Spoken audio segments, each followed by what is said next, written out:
Greetings, lovely people, and welcome to a bit of a discussion about the newest episode of What If, that being What If zombies.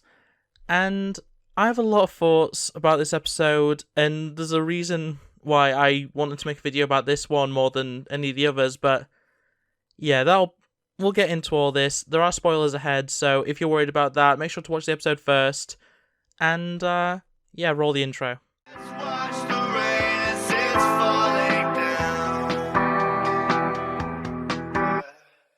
So, where do I start? I guess I may as well start with the reason why this is such an important episode to me. I'm a huge fan of Marvel Zombies. It's the one comic series that I actually own every single series of, 1 through 4, all the spin-offs, Dead Days, like everything. It's the one series that is actually near and dear to my heart within comics, and I love comics. I love superheroes in general, and there's plenty of other series that I have enjoyed reading, but Marvel Zombies is something that really grasped at me. I really have just always enjoyed it, and it's something that I was really excited when I found out that they were actually going to be doing a zombies episode of What If. And obviously there was going to be a lot of changes. There was going to be a lot of changes of characters, because at the end of the day, they don't have two of the major characters within the comic are Magneto and Sentry, which are two characters that aren't in the MCU. They can't use them. They can't introduce characters like that for this. And, that was fine. I have no issue with that. There's a lot of stories that they're going to be going over in What If, I'm sure, that could do with having different characters, and that's fine. It's, the MCU, it is what it is.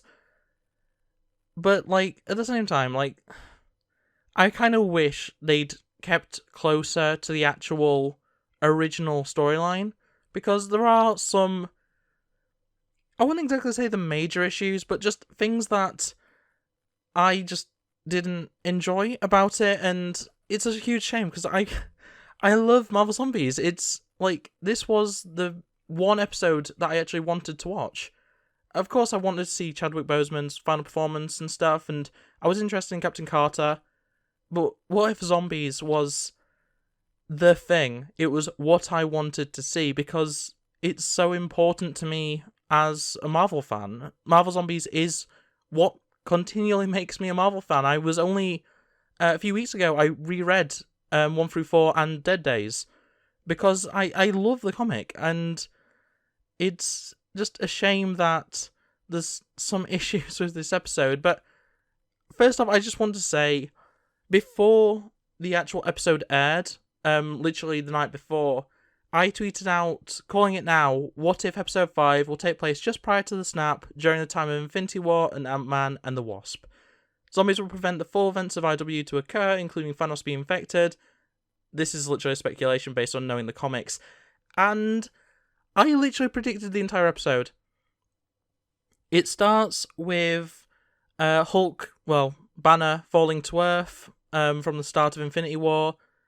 The actual, I guess, starting point of the infection, it occurs during the point of Ant-Man and the Wasp, which is basically what I was thinking it was going to be. Janet Van Dyne is, the patient zero, so to speak, with the initial responders being obviously Hank Pym and Ant-Man and the Wasp, and then it extends, and then it's the Avengers. And basically, Patient Zero is very different, because in the comics it's Sentry, and it's in the dead center of New York. It just, he lands from space, infected, and the Avengers, or that version of the Avengers, which I think is Colonel America, if I remember. It's a different version of Captain America, and so all the Avengers are pretty different in the Marvel Zombies comics. But yeah, it's one of those things where, that's been changed heavily, but they had to, because they don't have Sentry. From that point, though, everything kind of follows the same trajectory, other than Spider-Man, but I understand why they had to do that. But yeah, you have the Avengers, the main lineup, which, it's really weird how they do it, because this is Infinity War times, and yet the first responders of of the Avengers aren't actually the Avengers you expect, because Captain America is working with Iron Man and stuff, and sure, Iron Man, I'm sure, would call, up Steve, being like, yeah, there's a zombie apocalypse, can you come and help us, please? But it's like, at Infinity War, they were very much not on speaking terms, even with Thanos on his way, Tony wouldn't call him, so I don't know, I feel like Tony wouldn't be able to swallow his pride that quickly, even in the face of a zombie apocalypse. I don't think that's accurate to his character, and as well as just odd other things that don't really matter, but just continuity errors in a way. Why is Cap not bearded in when he's alive? Like, I understand, him losing his beard or whatever if he becomes a zombie, when he becomes a zombie, whatever, that's fine. But why does he not have his beard when he's actually fighting the zombies initially? Because that's a continuity error. Did he take time to shave? Is that what he did? He took time to shave before he actually went to fight the zombie apocalypse. I don't get it. But yeah, the Avengers fall just like in the comics, and that's great. That's great. And then we have our ragtag group of survivors, which is very much what happens this time. It's Bruce Banner. We have the Wasp, Spider-Man, Bucky. I'm trying to think of all of them. Kurt from XCon. I'm trying to think, is there any other major ones that I don't want to rant about? Oh, Okoye as well. And then we have Sharon Carter and Happy as well. And I can completely believe that Happy would survive thanks to Spider-Man. That Peter would keep Happy alive through thick and thin. And also, Happy has the wrist gauntlet thing, I think is it from Civil War, when Iron Man has the little gauntlet piece that just covers his hand and has a blast as a repulsor on it. Happy has that, so, fair enough, he can defend himself, and he has a very powerful friend in Spider-Man. How on earth has Sharon Carter survived this long? She literally only has her pistol. She's just a CIA/SHIELD operative. She's not anything, like, special by any means. Like, she's not even like Black Widow equivalent or anything. She's very low. Agent 13 is a very low tier hero. Like, she's above the average grunt, but she's not like. And the thing is, there's a lot of other continuity. Like, I'm going to call them continuity errors for Sable without like trying to correct myself, because they kind of are. Why on earth is Bucky and the Dora Milaje, Okoye, whatever? Why were they in New York? Because that's not how that was at all in Infinity War. They were still in Wakanda. But that also means, like, because of where, Bucky would have been, Bucky's not there to save Sharon. Like, we're meant to believe, and I know this is a bit of a rant about a pointless thing, but, like, Sharon shouldn't be able to survive on her own. Especially when the people she's closest to get infected. People like Falcon, people like Cap get infected. So how on earth does Sharon manage to survive for so long? And yeah, of course, it's a zombie thing. People are going to die. The vast majority of the characters in the main cast do die. And some of them are sacrifices, some of them are not. It's all pretty good. But yeah, the main plot device is that they're trying to find this cure. They find the cure, the sacrifice made along the way and stuff. And it turns out that it's Vision that is creating this cure. It's a Vision that's, got this safe haven, or quote unquote. And that's really cool. Having, a character like Vision. Vision's torn apart in the comics. Vision, like, is absolutely dismantled. Because, I think a zombie Iron Man just realizes, no, Vision's too dangerous. After they eat Jarvis. But, like, I always forget that's a plot point. But yeah, when it comes to Vision, like, he's such a powerful character that it's like, yeah, it doesn't make sense for him to fall.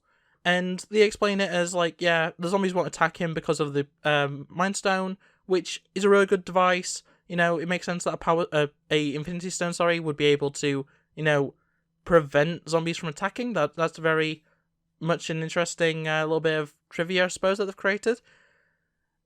And then they did something that I was not expecting at all, and they went the Ant-Man route. And I'm talking about the comic book version of the zombies storyline, where in that, as we have zombie Ant-Man, Hank Pym, Giant Man at the time, is a zombie. Fair enough.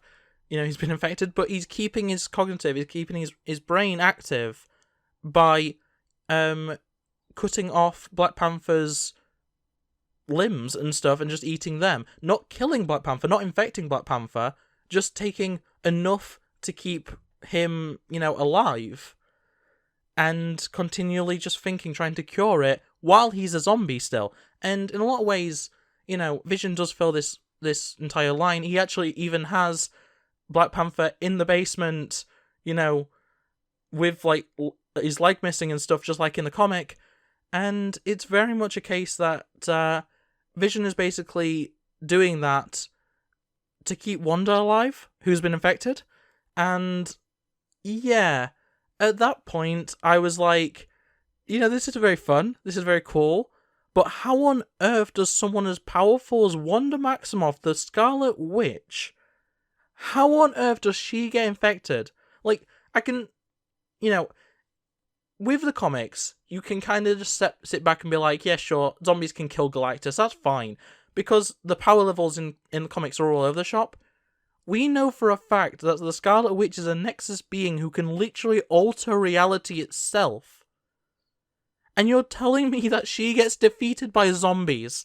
It's insane. And sure, we have superpowered zombies at this point. There's Ant-Man and Janet Van Dyne, and, well, not Ant-Man, there's Hank Pym Ant-Man and Janet Van Dyne Wasp, which, have the shrinking tech. So yeah, of course, they're going to be pretty, powerful when it comes to infecting people. They're actually the ones that managed to infect Captain America very quickly.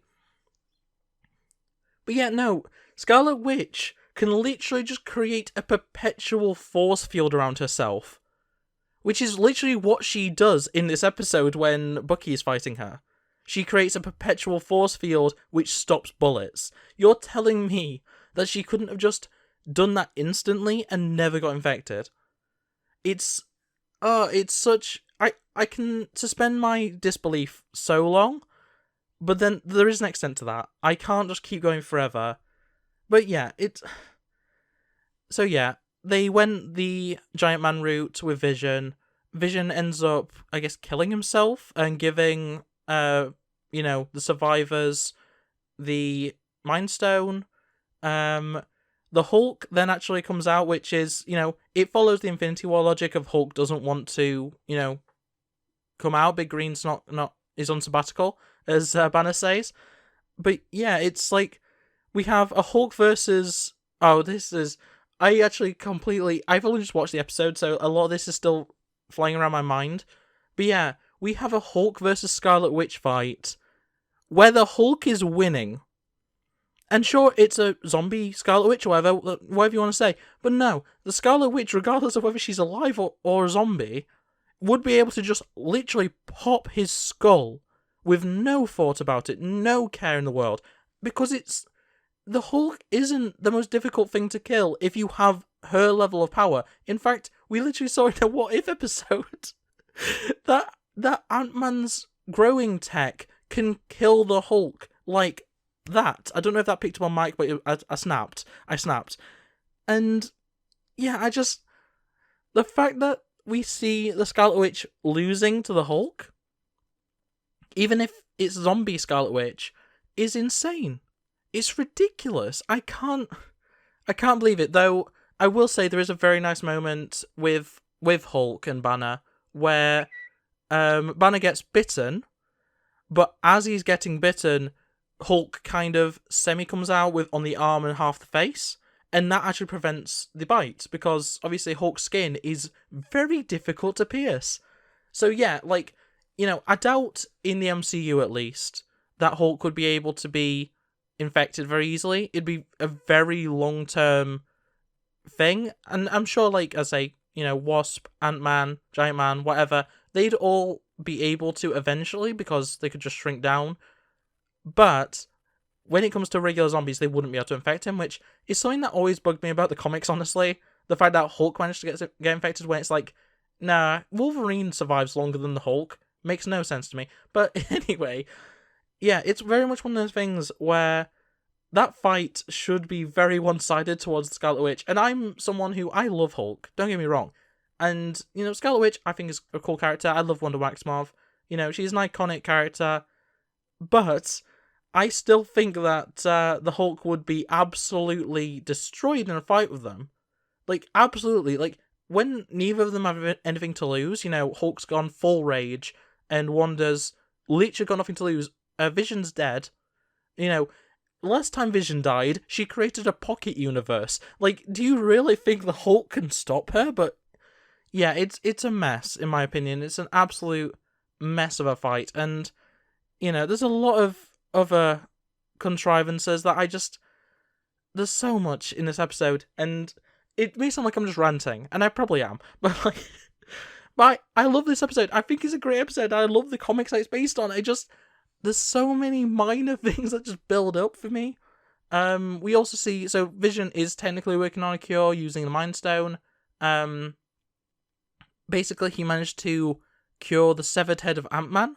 So Ant-Man's just a head, and I'm on about Scott Lang Ant-Man. He's just a head, a talking head.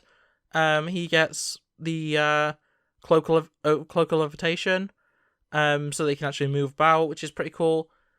And yeah, the episode after they managed to escape, the final three survivors, that being T'Challa missing a leg, the head of Scott Lang and Spider-Man, and then the cloak of levitation, because technically it is a sentient being.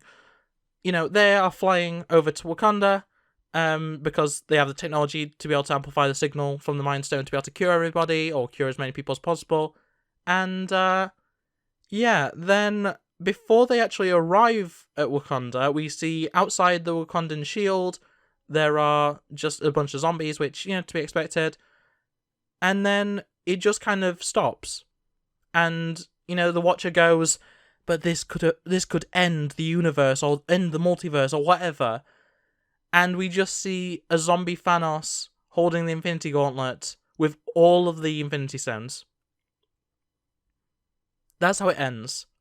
We don't see them land in Wakanda. We don't know if they actually managed to even start working on the cure. We don't know how on earth Thanos managed to get all the stones. Or get infected, for that matter, because once he comes to Earth, he has all but 2 of the stones. And in this reality, he'll have all but 3, won't he? Yeah, he'll have half the stones. There's 6 stones, and he'll have 3. And he'll have the power. I'm trying to think. Power. Is it Soul Stone? Mind Stone? I don't know. Yeah, the Soul Stone, the Power Stone, and then whatever the other one is that he gets from space. That he gets from. I'm trying to even think. It's difficult because there's so many different stones that are in different places. But basically, he has all of them from space except for the Time Stone. The Time Stone he probably would be able to get pretty easily because, obviously, Stephen Strange is a zombie, and he actually gets killed pretty early on as a zombie, so he's fully dead, and presumably he'd have the Eye of Agamotto on it, so that'd be pretty easy to get. Fair enough. Time Stone, pretty easy. And then, when it comes to the final 2, the Mind Stone and what would be the other one? I'm completely blanking on the order of stone collection in Infinity War. But yeah, the point I'm getting at is, how on earth does a Thanos with at least half the stones, how does he get infected by zombies?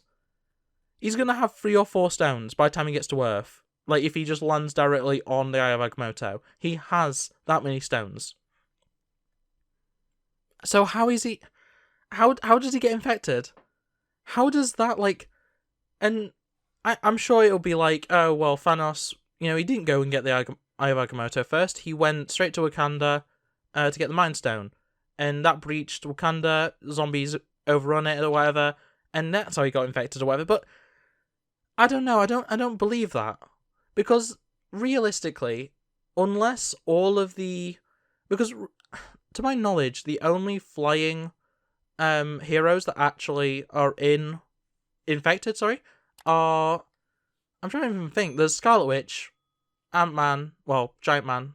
Well, what even want to say? Hank Pym. I'm going to call him Giant Man just because it makes more sense. And Wasp. Well, both Wasps. That's it. There's 4 heroes, as far as I'm aware, unless I'm missing someone, there's 4 heroes that aren't killed during the episode that can fly. they're the only ones that could quickly get over, because as much as, the zombies keep their general thoughts and, abilities and stuff, I doubt they can fly a plane. Like, I'm gonna be honest, I don't think they could fly a plane. So, it's just contrived.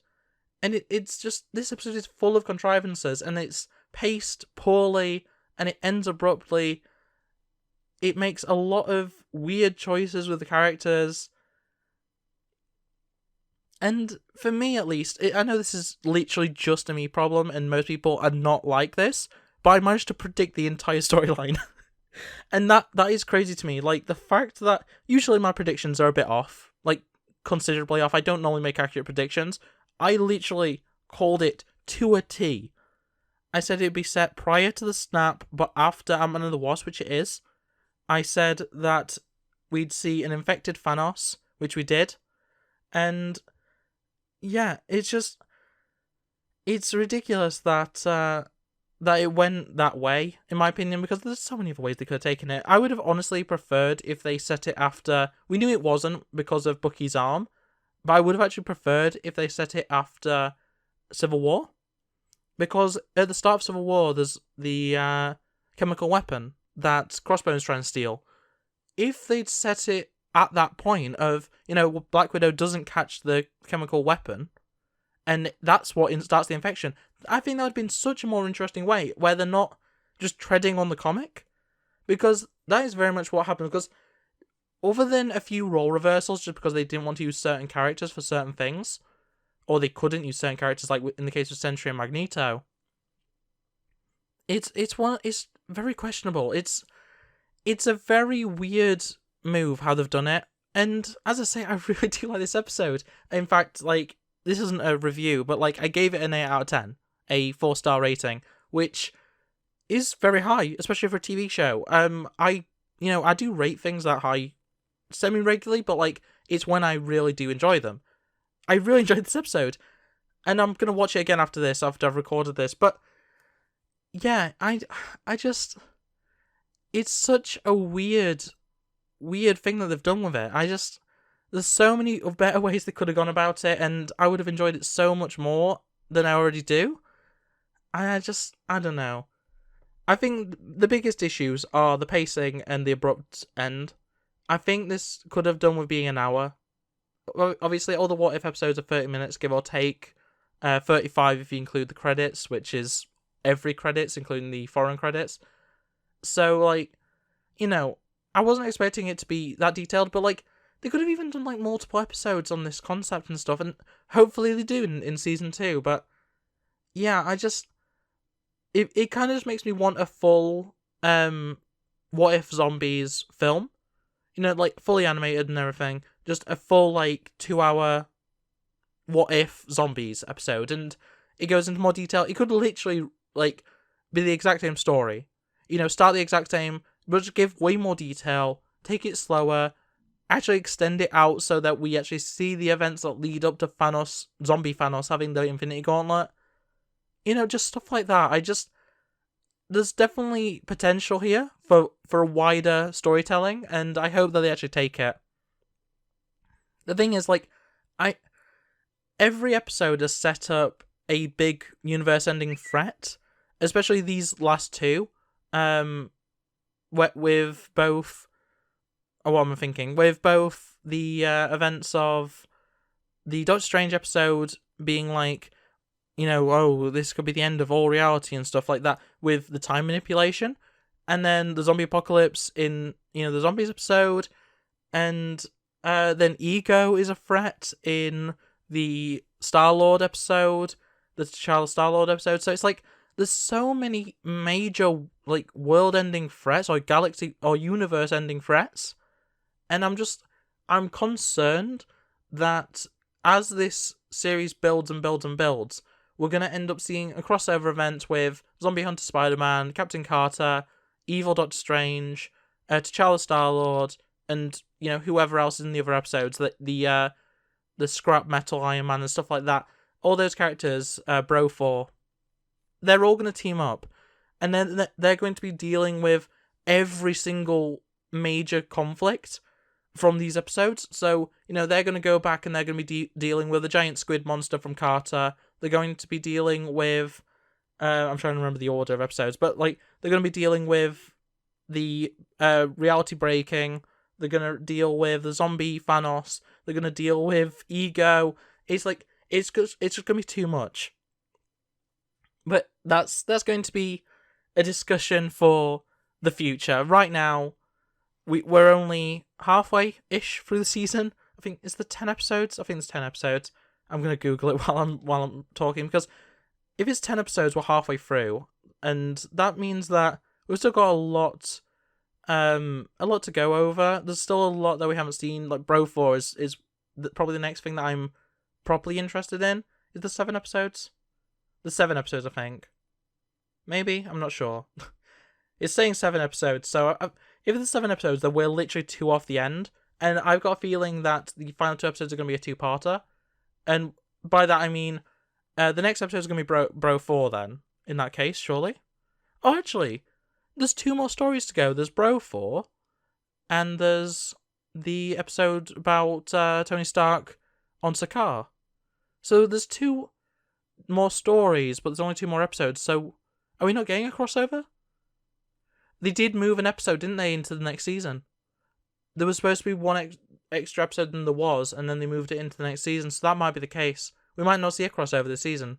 Wow, that's going to be confusing. But yeah, I don't know. What If is very hit and miss for me right now. I didn't like Captain Carter. I really liked Charles Star-Lord. I thought Doctor Strange was fine. I think this is really good, but I think it's more that I really like the stuff that it's based on, compared to I actually like the episode. And yeah, I definitely need to rewatch this. I'm going to literally do it as soon as I stop recording. But yeah, I don't know. It's an episode, alright. It's an episode. But yeah, I'm going to leave it there. I've rambled a lot. If you enjoyed this video, make sure to like it, subscribe new around here, and ring the bell, all that YouTube nonsense. And yeah, I still am working on both the Free Guy and Shang-Chi reviews, fast start reviews. They are coming out in the future at some point. They are happening. I've been very slow on them. I've been working on a lot of other stuff for other channels, and also in my real life. I've been doing actual work and preparing for uni and stuff. There's a lot on my plate. I'm doing what I can, and hopefully that's good enough for you guys. But in any case, thanks for watching, and I'll see you next time. Bye. It's been a long week. I feel like I could use a vacation.